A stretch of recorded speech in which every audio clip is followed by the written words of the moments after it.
This is the latest installment in the Avengers serial, and the story with Ant-Man was always that it was the Edgar Wright film that never was. You know, Edgar Wright and Joe Cornish worked on Ant-Man for years and years and years, and then very unexpectedly, just before it started filming, they were taken off the project, or they left the project.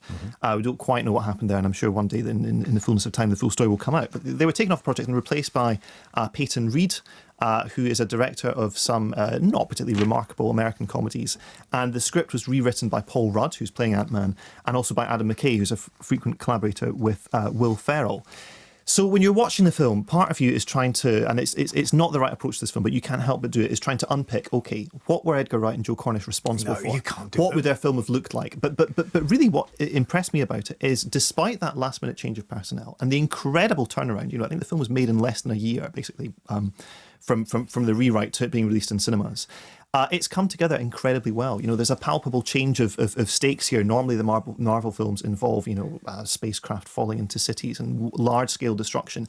Ant-Man is about an ex-convict who's played by Paul Rudd, who just wants to get some time with his daughter again, and so he gets embroiled in this industrial espionage program to steal the Ant-Man technology back. Michael Douglas is Hank Pym, who invented the technology at first, gets him on board to zip into the factory and pinch this kit back before it can be used for the wrong purposes. But really, the stakes are small. You know, this is a guy who is out of prison and wanting to make a fresh start, and he does this by, it's explained in the film very convincingly, by going into cat burglary.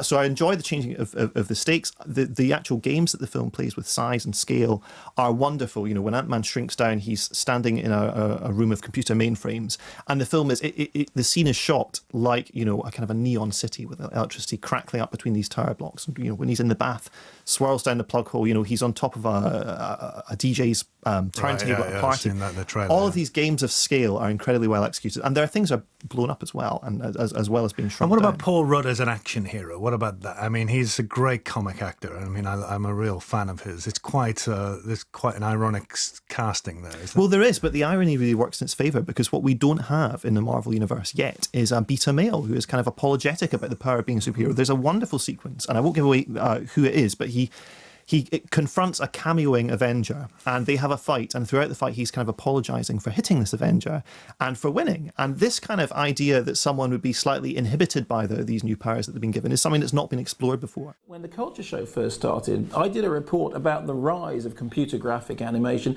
in which we had hand-drawn animators worrying that actually their art form was going to be lost, but quite the opposite has happened. I'm sorry, this was the point at which I started going, then comrades come rally. Sorry, okay? As for the rest of them, What was that? That's the Internationale.